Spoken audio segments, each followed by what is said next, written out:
In the 19th century, Karl Marx talked about alienation, which is a separation, being a stranger to something. And you're an alien to something. And Marx said there were four alienations in this culture. One is we're alienated from nature. Well, at a conference dedicated to looking at the physical and the natural environment, I don't have to say much to you to show how alienated we are from nature when we're destroying nature itself. The second alienation is from other people. And that means we have less contact, we have less intimacy, we have less trust. We have less of a sense of relationship.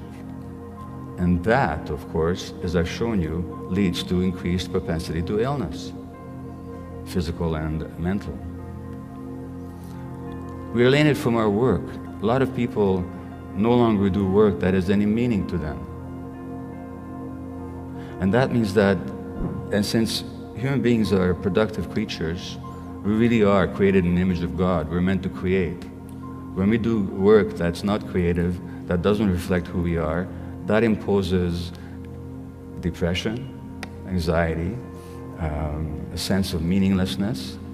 And when we have a sense of meaninglessness, we'll want to substitute that sense of meaninglessness or that sense of meaning that we've lost by all kinds of other activities, and then we get all hung up on how we look, or how people feel about us, what we can obtain, what we can possess, what successes we can achieve.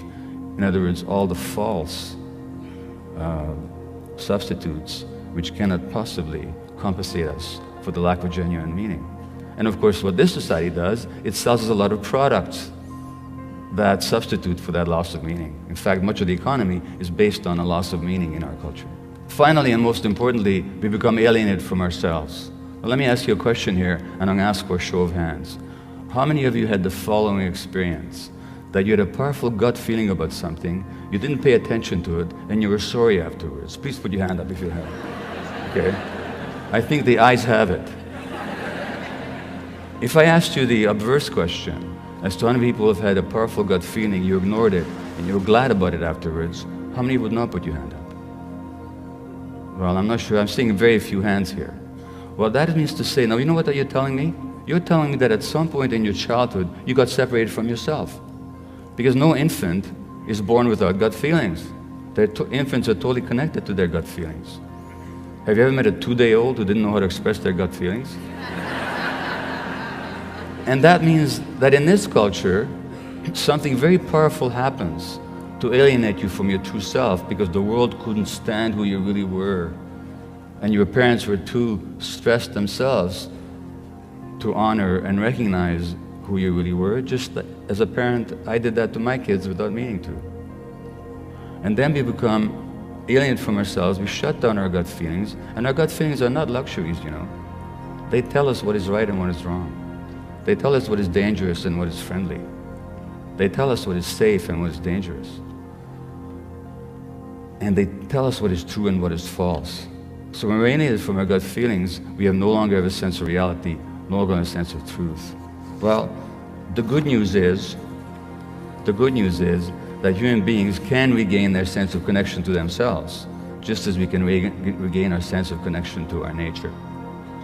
And empathy, which is a genuine human quality, is in us. We're actually wired for empathy. Even rats are wired for empathy.